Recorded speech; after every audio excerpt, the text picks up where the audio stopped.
एक छोटे से गांव में सीमा नाम की लड़की रहती थी। सीमा बहुत गरीब थी, लेकिन दिल की बहुत अच्छी और मेहनती थी। उसके माता पिता का जल्दी ही देहांत हो गया था, इसलिए वो अपने भाई रमेश के साथ रहती थी। कुछ साल बाद रमेश की शादी शहर की एक अमीर लड़की रीना से हो गई। रीना बहुत अमीर घर की थी और उसे अपने पैसे और स्टेटस पर बहुत घमंड था। शादी के बाद जब रीना पहली बार गांव आई तो उसने देखा कि सीमा साधारण कपड़े पहनती है और घर के सारे काम करती है। रीना को ये सब बिल्कुल पसंद नहीं आया। वो अक्सर सीमा को ताने देती, तुम्हें तो शहर में काम वाली बाई भी नहीं रखेगी। सीमा चुपचाप सब सुन लेती, क्योंकि उसे अपने भाई की खुशी प्यारी थी।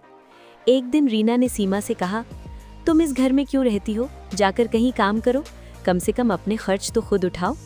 ये सुनकर सीमा का दिल टूट गया। अगले ही दिन वो शहर चली गई और एक छोटी सी दुकान में काम करने लगी। सीमा बहुत मेहनती थी, इसलिए कुछ सालों में उसने पैसे जोड़कर अपनी छोटी सी सिलाई की दुकान खोल ली। धीरे धीरे उसकी दुकान चल पड़ी और वो शहर की जानी मानी ड्रेस डिज़ाइनर बन गई। इधर समय के साथ रमेश का व्यापार घाटे में चला गया। रीना का सारा घमंड भी धीरे धीरे खत्म हो गया और उन्हें पैसों की बहुत ज़रूरत पड़ने लगी। एक दिन मजबूरी में वे सीमा के पास मदद मांगने गए। रीना को बहुत शर्मा रही थी, लेकिन सीमा ने मुस्कुराकर कहा, भाभी, आप मेरे लिए हमेशा परिवार ही रहोगी। जो भी मेरा है वो आपका भी है।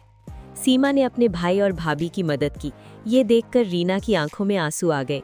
उसने सीमा से माफ़ी मांगी और कहा, मैंने तुम्हें कभी समझा ही नहीं, लेकिन तुम सच में बहुत बड़ी दिल वाली हो।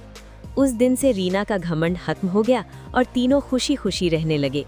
सीख, किसी को उसके पैसों या हालत से नहीं, बल्कि उसके दिल और मेहनत से पहचानना चाहिए।